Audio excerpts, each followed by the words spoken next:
Aktualus skambutis. Aktualus skambutis. Labą dieną. Kaip minėjau, kalėjimas yra tokia įdomi vieta, kur apninka visokios kūrybinės mintis, kur visai galima neblogai gyventi. Ir šiandien noriu su jumis pasidalinti savo poetinę kūrybą. Tokia pilietinė, poetinė kūryba. Trumpa. Eilėraštukas šiandien man gimė, taip mūzos aplankė ir tą eilėraštuką norėčiau jums paskaityti. Vadinasi jisai Landsburgiada. Kai senis iškeliaus, kaip keisis lietuvėlė? Nes anūkėlis skystumėlis, šaikos vilkų desertas. Sudraskiusi jį, išsidraskys ir pati šaika ir nuskambės vėl balalaika. Tai toks yra eilėraštukas. O dabar prie tokių jau publicistinių, žurnalistinių minčių.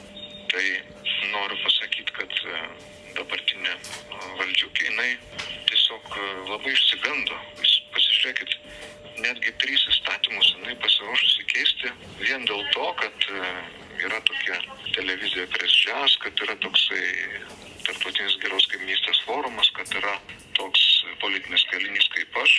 Na, pavyzdžiui, vien tik dėl mūsų dabar bus keičiamas baudžiamasis kodeksas ir Laurynas Kasčiūnas, buvęs nacistas, jisai nori, taip sakant, naują straipsnį įrašyti baudžiamąjį kodeksą, kuris skambės taip, kad iki 7 metų bus sodinamas į kalėjimą tas, kas veiks prieš nacionalinius saugumo interesus. Šitą jisai pasiūlė Kasčiūnas po to, kai pamatė, kaip forumas geros kaimynystės aktyviai veikia. O tuos interesus apibrėž, aišku, pats Kasčiūnas, pats Jauniškis ir kiti tokie menki fašistėliai, kurių priviso pastaruoju metu, kaip iš gausybės ravo. Antrą įstatymą vien tik tai dėl mūsų nori keisti asociacijų įstatymą. Kaip jūs žinote, mano draugai įkūrė asociaciją Tarptautinis geros kaimynystės forumas. Ten ir aš buvau minėtas.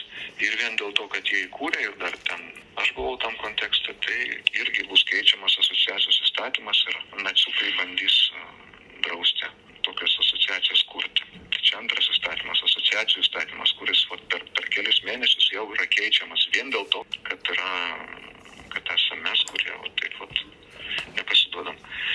Ir trečias įstatymas, tai yra bausmių vykdymo įstatymas. Bus matyt keičiamas, todėl kad aš kartais paskambinu jums. Vien dėl šitų skambučių bus keičiamas šitas bausmių vykdymo įstatymas ir bus ribojami politinių kalinių skambučiai. Jų netiek daug yra Lietuvoje, koks 10 gal. Aleksejus Greičius, aš, dar keli žmonės. Bet kad jie nebeskambintų ir nebekalbėtų viešomis temomis, dabar sukurta speciali darbo grupė Teisingumo ministerijoje, kuriai vadovauja jokių teisės studijų rimtų nekrimtusi ministrė. Ir ta darbo grupė galvoja, kaip čia uždraudus dabar draugui Paleckiui skambinti ten į laisvę.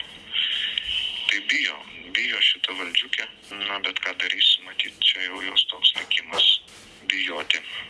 Tai tiek norėjau su jumis pasidalinti. Manau, kad netrukus vėlgi galėsiu jums paskambinti. Создайте Майдан по всей Украине!